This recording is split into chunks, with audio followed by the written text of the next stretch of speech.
success of Fire Emblem outside of Japan, the next logical step would be a glorious return to consoles. And it was. They also completely blindsided everybody by announcing another Fire Emblem coming to the Game Boy Advance. It was announced months after Path of Radiance was unveiled, so instead, Fire Emblem The Sacred Stones became the 8th game in the series.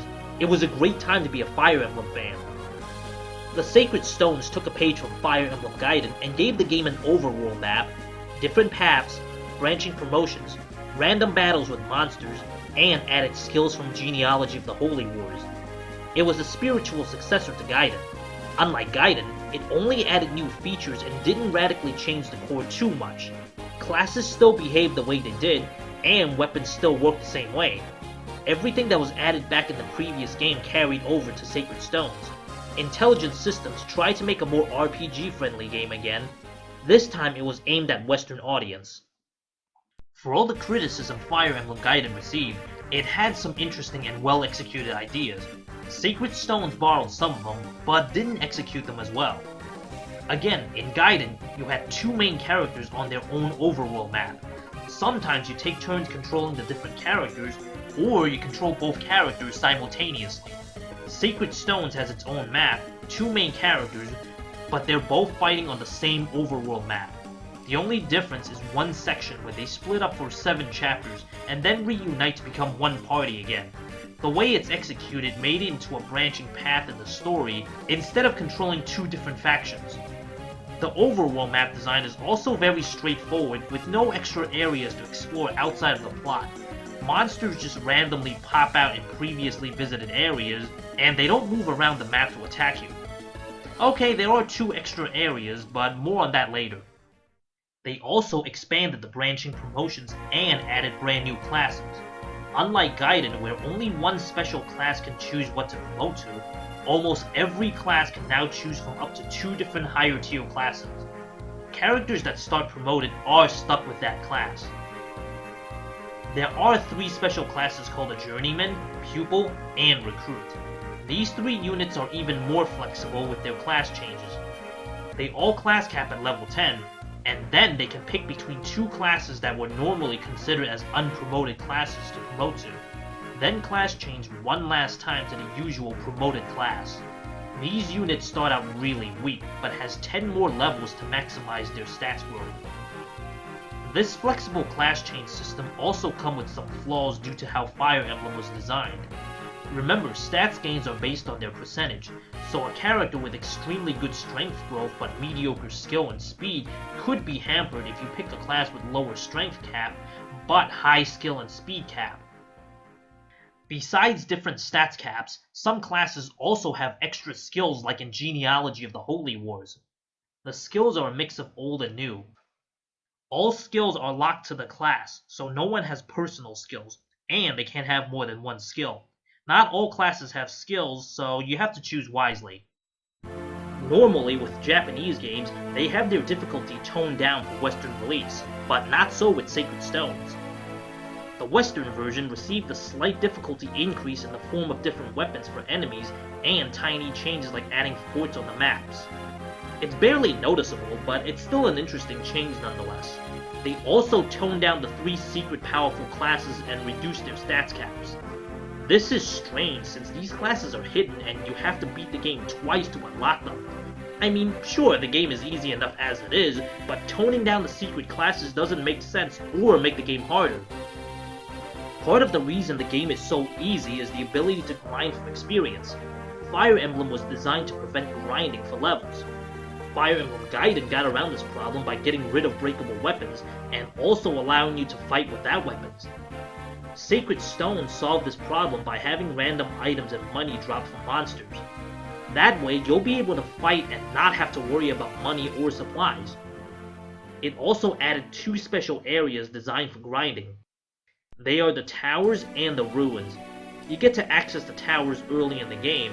It's a series of maps with no story that lets the player revisit any time to gain levels and drops for monsters. There are also treasures hidden inside. You can leave the towers at any time. The ruins are only available towards the end of the game. It works the same way as the towers, but you can replay them after you've beaten the game to get special enemy-only characters that you don't get in the normal quests. These areas are optional, so it's not like the game forces you to grind. You can just go from one chapter to the next without stopping, but it makes the game kinda short since there are only 20 chapters in total. But it definitely makes the game more challenging. There's also a creature campaign mode available after you beat the game, but it's really bare bones. You just run around the map and take out monsters that appear. You can continue to build support conversations, so at least there's that. The cast in this game is also smaller, with a total of 33 characters. That's not an issue since all the characters are pretty fleshed out. There are the old Fire Emblem tropes, but also some fun, unique characters. This is also the only game with a traitor in the story. I wish he was fleshed out more since his backstory is pretty tragic. Come to think of it, I wish it was fleshed out more is a good way to describe a lot of things in this game. The story definitely could have been fleshed out more. The story takes place in a brand new continent called Magvel with a brand new cast of characters. Magvel also has its own dark history with ancient heroes vanquishing an old evil. Monsters and demons are the main threat, not dragons.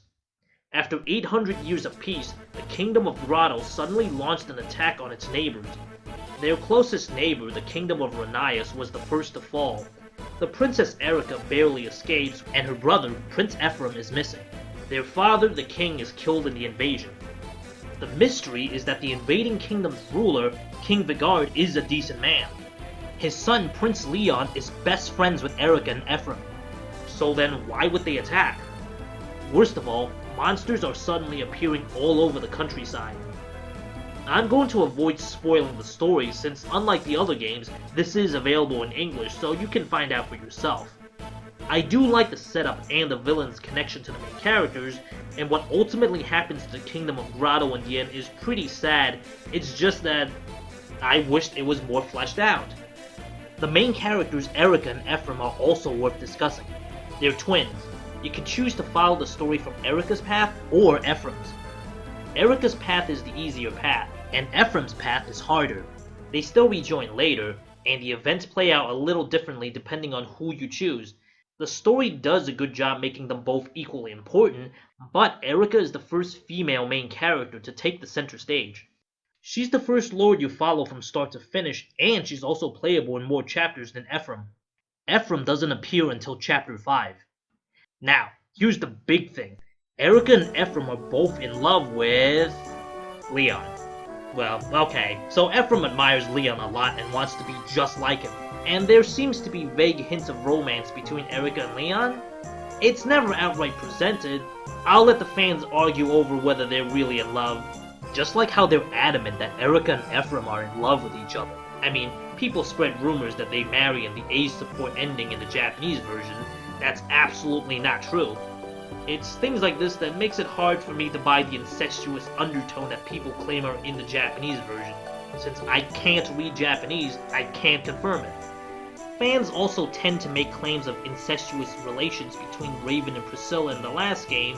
I think it's just fans letting their love of angsty shipping run wild. The only shipping that I do is right here.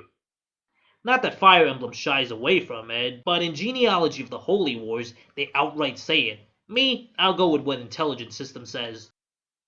Now, the Fire Emblem plays a much more important role in this game. It's part of a set of magical stones, each guarded by one of the 5 kingdoms, and the one in Grotto's possession happens to be called the Fire Emblem. These stones seal away a demon that was defeated long ago.